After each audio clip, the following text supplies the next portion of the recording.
ఈరోజు దేవుని వాగ్దానం 91వ కీర్తన 14వ వచనం.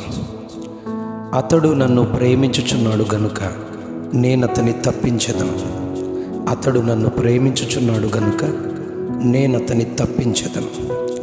మానవాళిని సృజించిన సృష్టికర్త అయిన దేవుడు తన స్వరూపమందు తన పోలికలో మానవుని చేసుకున్నారని ఆదికాండము 1వ అధ్యాయం 26వ వచనంలో రాయబడింది. ఆదాము హవ్వ అని వారికి నామకరణం చేయబడి వారిని గూర్చి లూకా సువార్తలో 3వ అధ్యాయం 38వ వచనంలో ఆదాము దేవుని కుమారుడు అని దేవునికి మానవాళికి ఉన్న బంధాన్ని గూర్చి దేవుడు చెబుతూ ఉన్నాడు.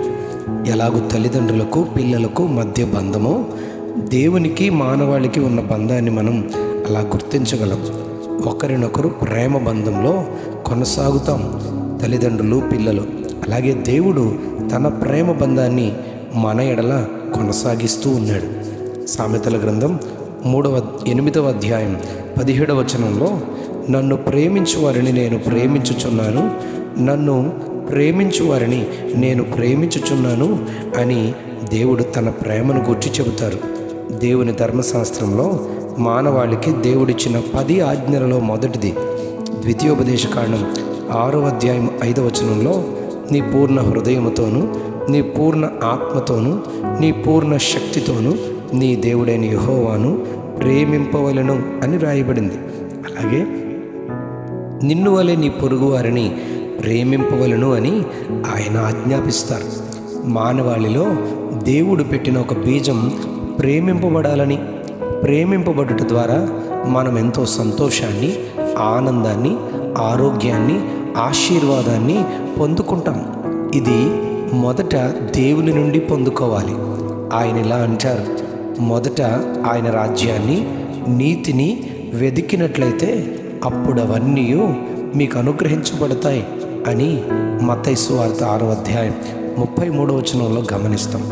మొదట మనమే ప్రేమించాము అంటే కాదు, కానీ ఆయనే మొదట ప్రేమించారని యోహాను మొదటి పత్రిక 4వ అధ్యాయం 19వ వచనంలో చెప్పబడింది. అయితే ఈ ఐక్య ప్రేమ బంధంలో దేవుని నుండి మనం పొందుకునే కొన్ని దీవెనలను దేవుని వాక్యమైన పరిశుద్ధ గ్రంథం మనకు తెలియచేస్తుంది. మొదటిది కీర్తన 91వ కీర్తన 14వ వచనంలో నన్ను ప్రేమించు వారిని నేను తప్పించెదను అని ప్రభు చెబుతారు. ఆపదలో నుండి, కీడు నుండి, ప్రమాదము నుండి, సాతాను నుండి ఆయనే మనలను తప్పించునుగాక. రెండవది రోమపత్రిక 8వ అధ్యాయం 28వ వచనంలో దేవుని ప్రేమించు వారికి ఆయన సంకల్పము చొప్పున పిలువబడిన వారికి మేలు కలుగుటకై సమస్తము సమకూడి జరుగును అని ఆయన వాగ్దానం చేస్తారు. సమకూడి సమస్తము ఆయన జరిగిస్తారని వాగ్దానం చేశారు. మూడవది కీర్తన గ్రంథం 18వ కీర్తన మొదటి 3 వచనాల్లో దేవుని ప్రేమించు వారిని శత్రువుల చేతిలో నుండి రక్షించును అని చెప్పబడింది.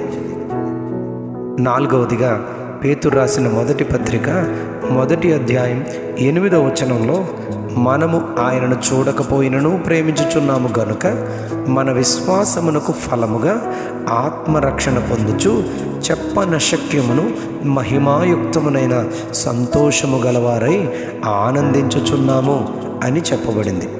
ఐదవదిగా ఇర్మియా గ్రంథం 31వ అధ్యాయం 3వ వచనంలో ఆయనే మనలను ప్రేమించి ప్రేమకు బదులుగా కృప చూపుచున్నాను అని వాగ్దానం చేస్తున్నారు. కృప అంటే అర్హత లేకున్నను అనుగ్రహించడమే, యోగ్యత లేకున్నను ఇయ్యడమే. యెషయా గ్రంథం 65వ అధ్యాయం 1వ వచనంలో నా విచారణ చేయని వారిని సందర్శనమునకు నా దర్శనమునకు రానిచ్చితిని, నన్ను వెదకని వారికి నేను దొరికితిని, నేనున్నాను ఇదిగో నేనున్నాను అని నా పేరు పెట్టబడని జనముతో చెప్పుచున్నాను అంటారు. ఇంత ప్రియమైన దేవుడు ఆయన ప్రేమిస్తుండగా ఆయనను ప్రేమించు వారికి మరింత ప్రేమను చూపి ఆయన తప్పించును, అనుగ్రహించును అని రాయబడింది. మనం గ్రహించాలి. ఈ వాగ్దానాలను అనుభవించుటకు తగిన రీతిగా ఆయన కొరకు జీవించుదాం. అట్టి కృప ప్రభు సమృద్ధిగా మనకు అనుగ్రహించునుగాక. Amen, amen, amen. అతడు నన్ను ప్రేమించుచున్నాడు గనుక నేను అతని తప్పించెదను. అతడు నన్ను ప్రేమించుచున్నాడు గనుక నేను అతని తప్పించెదను. ఆమెన్.